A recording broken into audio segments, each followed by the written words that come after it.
Hello दोस्तों, नमस्कार। आपके अपने YouTube channel RKM take info पर मैं आरके मीणा एक और महत्वपूर्ण जानकारी में आप सभी साथियों का तहे दिल से हार्दिक स्वागत करता हूं। दोस्तों, इस वीडियो में बात करने वाले राजस्थान की सरकारी नौकरियों में विवाहित, विधवा और परित्यक्ता महिलाओं के आरक्षण के संबंध में साथियों काफ़ी अभ्यर्थियों को कमेंट और मैसेज आते रहते हैं और इसको लेकर काफ़ी अभ्यर्थी कन्फ्यूजन में भी रहते हैं कि राजस्थान की महिलाओं का विवाह किसी अन्य राज्य में हुआ है या कोई दूसरे राज्य की महिला का विवाह होकर राजस्थान में वह महिला आई है, तो उनको आरक्षण किस प्रकार से मिलेगा, किस कैटेगरी में उनको आरक्षण दिया जाएगा या आरक्षण नहीं दिया जाएगा। साथियों, इसको लेकर काफी कंफ्यूजन है। साथ ही राजस्थान की कोई महिला अन्य राज्य में विवाह कर लेती है तो कब तक वह राजस्थान की मूल निवासी मानी जाती है, इसको लेकर भी काफी अभ्यर्थियों को कंफ्यूजन है। तो साथियों, इन सभी सवालों के जवाब आपको इस वीडियो में मिलने वाला है। तो आपका भी साथियों इस प्रकार कोई सवाल था, आप भी ये सवाल जानना चाहते हैं तो इस वीडियो को पूरा देखें। लेकिन साथियों, वीडियो शुरू करने से पहले सभी साथियों से अनुरोध रहेगा, इस प्रकार की महत्वपूर्ण जानकारियों के साथ ही राजस्थान सरकार की समस्त भर्तियों की संपूर्ण सटीक जानकारी के लिए हमारे YouTube channel RKM take info को सब्सक्राइब करके बेल आइकन प्रेस कर ले और सब्सक्राइब करने के साथ ही दोस्तों बेल आइकन के ऑल बटन को जरूर दबा ले, जिससे आपको जो भी वीडियो अपलोड किया जाए उसका नोटिफिकेशन तुरंत प्रभाव से मिल सके। चलो शुरू करते हैं दोस्तों इस वीडियो को और देखते हैं महिला आरक्षण के संबंध में महत्वपूर्ण जानकारी। तो साथियों, आपके इन सभी सवालों के जवाब के लिए राजस्थान सरकार द्वारा जारी दिशा निर्देशों के अनुसार ही अपन बात करेंगे। तो इसमें साथियों पॉइंट नंबर 3 में वर्ग श्रेणी विशेष में आरक्षण संबंधी निर्देश है। तो इसके पॉइंट नंबर 3.1 में लिखा हुआ है लंबवत आरक्षण यानी वर्टिकल रिजर्वेशन संबंधी प्रावधान, जैसे सामाजिक वर्ग संबंधी आरक्षण, जाति संबंधी आरक्षण का आकलन। पूर्व में यह ध्यान रखें कि कोई भी व्यक्ति हो, किसी भी जाति वर्ग का हो, तो साथियों उसकी जाति उसके पिता की जाति के आधार पर तय होती है। विशेषतः अभ्यर्थी महिला होने की स्थिति में यदि वह विवाहित है तो उसका जातिगत आरक्षण उसके पति की जाति के आधार पर न होकर उनके पिता की जाति के आधार पर तय होता है। तो यह साथियों आपको स्पष्ट हो गया होगा, जाति का निर्धारण पिता की जाति के आधार पर होता है, चाहे वह महिला अभ्यर्थी हो या पुरुष अभ्यर्थी हो। महिला की शादी चाहे किसी भी समाज में, किसी भी वर्ग में हो या किसी भी राज्य में हो, तो उसकी जाति उसके पिता की जाति के आधार पर तय की जाएगी। अतः इससे स्पष्ट होता है कि चाहे अभ्यर्थी SC, ST, OBC, MBC, EWS वर्ग की महिला अभ्यर्थी को पिता के नाम से जारी जाति प्रमाण पत्र प्रस्तुत करना होगा। यदि पिता के नाम से जाति प्रमाण पत्र प्रस्तुत नहीं करते हैं तो ऐसी स्थिति में उस वर्ग का उसे लाभ नहीं दिया जाएगा। इसका सीधा सीधा मतलब यही है साथियों, यदि आप सरकारी नौकरी में अपनी कैटेगरी का लाभ लेना चाहते हैं तो अपने पिता के नाम से जारी जाति प्रमाण पत्र आपको प्रस्तुत करना होगा। तो राजस्थान के बाहर की कोई भी महिला राजस्थान में उसका विवाह हुआ है या राजस्थान की मूल निवासी बन जाती है तो उसे किस कैटेगरी का लाभ मिलेगा।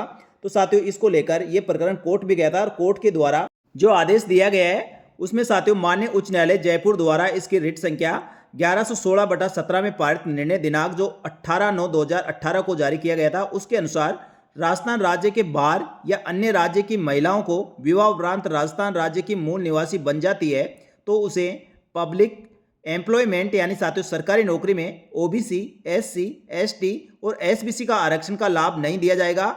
ऐसे अभ्यर्थी को राजस्थान का मूल निवासी नहीं है यानी राजस्थान में उनका जन्म नहीं हुआ है, उन सभी अभ्यर्थियों को सामान्य वर्ग में माना जाएगा।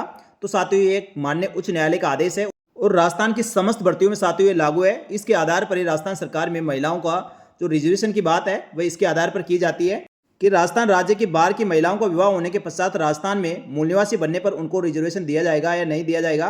तो साथियों इस निर्णय के अधीन किसी भी राजस्थान की बाहरी महिला को विवाह उपरांत राजस्थान का मूल निवासी बनने पर उसकी स्वयं की कैटेगरी में न मानकर उसको सामान्य कैटेगरी में गिना जाएगा, यानी साथियों सामान्य कैटेगरी में उनको आवेदन करना होगा। यहाँ पर साथियों ईडब्ल्यूएस कैटेगरी के लिए अलग रूल होंगे, क्योंकि ईडब्ल्यूएस कैटेगरी में आर्थिक आधार पर आरक्षण दिया जाता है, जबकि साथियों अन्य आरक्षण व्यक्ति के जिस वर्ग में जन्म लिया है तो जन्म के आधार पर उसको दिया जाता है। तो साथियों राजस्थान की समस्त भर्तियों में यही नियम लागू होता है, चाहे वह राजस्थान लोक सेवा आयोग की आरएस भर्ती हो या साथियों राजस्थान हाईकोर्ट की या राजस्थान कर्मचारी चयन बोर्ड की चतुर्श्रेणी कर्मचारी भर्ती। सभी भर्तियां जो भी निकाली जाती है सभी में साथियों सेम नियम है और इसी आदेश का हवाला दिया गया है। इसके आधार पर ही साथियों राजस्थान के बाहर की महिलाओं को राजस्थान में उसकी कैटेगरी का लाभ नहीं दिया जाता, उसे सामान्य कैटेगरी में गिना जाता है। चाहे साथियों ये आरएस के नोटिफिकेशन में आप देख सकते हैं, इसमें भी स्पष्ट साथियों उसी जो राजस्थान उच्च न्यायालय द्वारा आदेश जारी किया गया है उस निर्णय का ही इसमें हवाला दिया गया है। राजस्थान सरकार की जो भी भर्तियां निकाली जाती है और राजस्थान के मूल निवासियों को उसका फायदा दिया जाने के लिए साथियों रिजर्वेशन की व्यवस्था की गई है। इसलिए बाहरी राज्यों को साथियों अनारक्षित श्रेणी यानी साथियों जो ओपन कैटेगरी होती है, अनरिजर्व कैटेगरी होती है, उसमें आप आवेदन कर सकते हैं और ओपन कैटेगरी जो कट ऑफ जाती है उस कट ऑफ से अधिक अंक आप प्राप्त करते हैं तो आपका साथियों अनरिजर्व कैटेगरी में सिलेक्शन हो सकता है। तो राजस्थान सरकार की कोई भी भर्ती में साथियों आप देखें इसी नियम का हवाला दिया गया है जो साथियों मैंने अभी आपको बताया है। और स्पष्ट रूप से साथियों राजस्थान सरकार की चाहे राजस्थान कर्मचारी चयन बोर्ड की भर्ती हो या राजस्थान लोक सेवा आयोग की या अन्य विभाग द्वारा जो भर्ती करवाई जाती है उसके विस्तृत जो नोटिफिकेशन निकाला जाता है, नोटिफिकेशन में स्पष्ट रूप से इसका अंकन किया जाता है। तो साथियों आप किसी भी नोटिफिकेशन में आप चेक कर सकते हैं। अब बात करें साथियों, राजस्थान की कोई महिला है और अन्य राज्य में उसका विवाह हो गया है तो उसको उसकी कैटेगरी का लाभ मिलेगा या नहीं मिलेगा। तो साथियों जैसा कि मैंने आपको बताया और जो इस गाइडलाइन में दी गई है उसके अनुसार आपका जाति प्रमाण पत्र आपके पिता के नाम और निवास के आधार पर जारी जाति प्रमाण पत्र मान्य किया जाता है। पति के नाम से जारी हुआ जाति प्रमाण पत्र मान्य नहीं किया जाता है। तो राजस्थान की कोई भी महिला किसी भी जाति की हो, किसी भी वर्ग में आपने शादी की हो, किसी भी राज्य में आपने शादी कर ली हो, तो साथियों आपका जाति प्रमाण पत्र और आपका मूल निवास यदि राजस्थान का है तो राजस्थान में जिस जाति वर्ग से आप संबंध रखते हैं उसी जाति वर्ग का आपको आरक्षण प्रदान किया जाएगा। यदि आप ओबीसी वर्ग से हैं तो ओबीसी का, एससी वर्ग का है तो एससी वर्ग का, एसटी का है तो एसटी का। इस प्रकार साथियों जिस भी जाति वर्ग से आप संबंध रखते हैं, जिस कैटेगरी का लाभ आपको राजस्थान में मिल रहा है वही लाभ आपको मिलता रहेगा। बस कंडीशन यही है, आपके पिता के नाम और निवास के आधार पर जारी जाति प्रमाण पत्र और मूल निवास आपके पास होना चाहिए। राजस्थान में जो आरक्षण आपको साथियों अपनी श्रेणी के अनुसार मिल रहा है वह मिलता रहेगा। लेकिन कोई महिला अभ्यर्थी साथियों राजस्थान से बाहर उन्होंने शादी की है और वहाँ शादी करने के पश्चात मूल निवास उस राज्य का बना लिया है जहाँ उनकी शादी हुई है, तो साथियों आपका स्वतः मूल निवास राजस्थान का खत्म हो जाएगा। इस स्थिति में साथियों आपके लिए समस्या हो सकती है। तो आप यदि राजस्थान सरकार की नौकरी की तैयारी कर रहे हैं, अपने राजस्थान के मूल निवास के आधार पर ही जो भी आवेदन फॉर्म आप भर रहे हैं उसी के आधार पर भरें और दूसरे राज्य का आप मूल निवास प्रमाण पत्र ना बनाएं। राजस्थान की महिला हो या राजस्थान की बाहर की महिला है, चाहे वह सामान्य महिला हो, विधवा हो, परित्यक्ता हो, सभी में साथियों यही नियम लागू होगा। राजस्थान की बाहर की कोई भी महिला राजस्थान में विवाह होकर आई है तो विवाह उपरांत उसका राजस्थान का मूल निवास प्रमाण पत्र बन गया है तो ना तो साथियों उसकी कैटेगरी में, चाहे वह एससी की हो, एसटी की हो, ओबीसी की हो या एमबीसी कैटेगरी की हो, आपको कैटेगरी का लाभ नहीं दिया जाएगा, आपको सामान्य कैटेगरी में गिना जाएगा। इसी प्रकार साथियों राजस्थान की मूल निवासी महिला का विवाह अन्य राज्य में होता है और आपका मूल निवास प्रमाण पत्र और जाति प्रमाण पत्र पिता के नाम और निवास के आधार पर बना हुआ है तो आपको साथियों राजस्थान में जो आरक्षण दिया जा रहा है वह आरक्षण आपको मिलता रहेगा। तो ये नियम साथियों राजस्थान सरकार की नौकरियों के लिए है। आप केंद्र सरकार की कोई भी नौकरी के लिए आवेदन कर रहे हैं तो साथियों वहां पर ये नियम लागू नहीं होंगे। वहां जिस प्रकार से साथियों केंद्र सरकार के जो नियम है उसके अनुसार वहां रिजर्वेशन लागू होता है। तो साथियों ये व्यवस्था अलग अलग राज्यों में अलग अलग प्रकार की होती है क्योंकि अलग अलग राज्यों में साथियों कैटेगरीवार आरक्षण भी अलग अलग है। तो राज्यों के द्वारा साथियों अपने लोकल मूल निवासियों को अधिक से अधिक लाभ देने के लिए इस प्रकार के आरक्षण की और रिजर्वेशन की व्यवस्था की जाती है। तो उसी प्रकार साथियों राजस्थान में भी ये व्यवस्था लागू है। तो साथियों पूरी जानकारी बहुत ही सरल और आसान शब्दों में आपको बताई है।